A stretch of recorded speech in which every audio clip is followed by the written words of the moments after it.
ഗാഥയുടെ കൊളാമേ.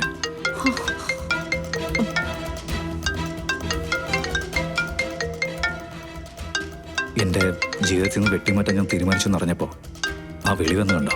ഈ കാര്യത്തിൽ നിമിത്തങ്ങൾ കണ്ട് കൂടുതൽ അപകടത്തിലേക്ക് പോകണ്ട.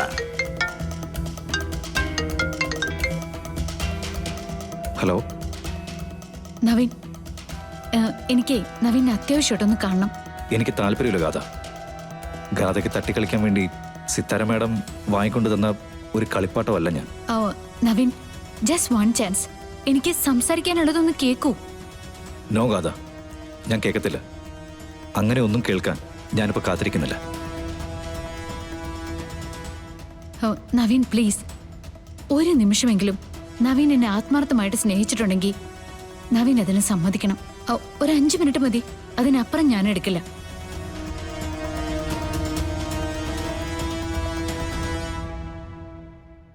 ശരി, കാണാം നമുക്ക്.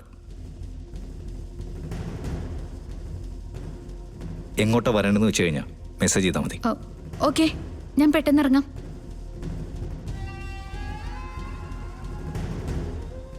സുമിത്രേ,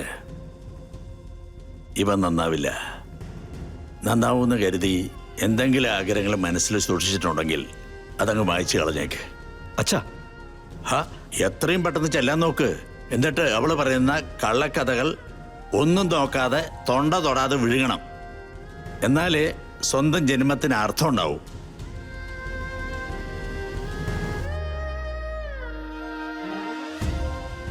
അച്ഛന് നല്ല വിഷമമുണ്ടല്ലേ? വിളിച്ചപ്പോൾ ഗാഥ സംസാരിച്ചതും നല്ല വിഷമത്തിലാ. ഞാൻ ചെല്ലേണ്ടതല്ലേ അമ്മേ? നീ ചെയ്ത തന്നെയാ മോനെ ശരി. ഗാഥയോട് നീ കുറച്ചു നേരം സംസാരിക്ക, അപ്പൊ നീ ഓക്കെ ആവും. ഓക്കെ അമ്മേ.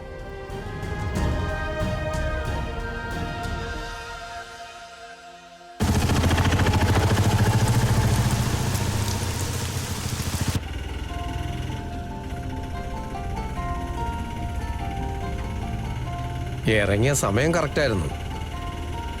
തങ്കം പിടിച്ചു നിർത്തിയ സമയം കൊണ്ടാ ബസ് അങ്ങ് പോയത്. Sorry Gopalan mama.